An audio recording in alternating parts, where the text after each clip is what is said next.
सुख होईल दुःखाचे, दुःखाचं सुद्धा सुख होईल महाराज. प्रत्येक कामामध्ये केव्हाही आपण कोणतंही कार्य करीत असो त्याला बंधन नाही. बघा, ज्या वेळेस मनुष्याला सुतक पडतं, आता सुतकामध्ये मंदिरात पूजा अर्चा करायला चालत नाही, घरामध्ये पूजा अर्चा करायला चालत नाही, कशाला चालत नाही महाराज, गण लावायला चालत नाही, परंतु भगवंताचं नाम असं आहे तेव्हाही आपण करू शकतो. कारण बघा, काही काही माणसं असे आहेत जे नाम सोडून देतात महाराज. कोणी गेल्यानंतर खरं भगवंताचं नाम जपलं पाहिजे आणि भगवंताचं नाम सोडून देतात. आता जी गोष्ट खरं भोजन सोडलं पाहिजे, भोजन सोडतं का कोणी?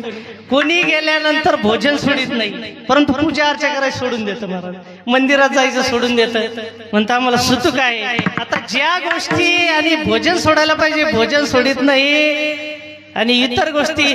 म्हणून शास्त्र सांगतं की सुतक काळामध्ये भगवंताचं नाम तुम्ही पवित्र अवस्थेत असो किंवा अपवित्र अवस्थेत असो त्याला नामाला बंधन नाही महाराज. तुम्ही मंदिरात असा, पांडुरंगाच्या मंदिरात असा किंवा एखाद्या स्मशानामध्ये असा आणि नामाला बंधन नाही. कोणी सगळ्यांना ते कोणी नाम घेऊ शकतो, मोठाही घेऊ शकतो, लहानही घेऊ शकतो. आता बघा, काही गोष्टी अशा आहे ज्या लहानांना शोभत नाही महाराज, काही गोष्टी अशा आहेत त्या मोठ्यांना शोभत नाही. बघा आता, परंतु भगवान नाम सर्वांना शोभतं. एकदा काय झालं, एक माता आणि तिचं लहानसं 2-3 वर्षाचं बालक होतं.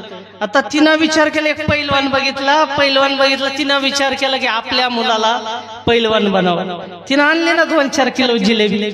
आता जिलेबी आणली ना बळच त्या लहान बालकाला खाऊ घालायला लागली. आता पैलवान बनणं काय होतं?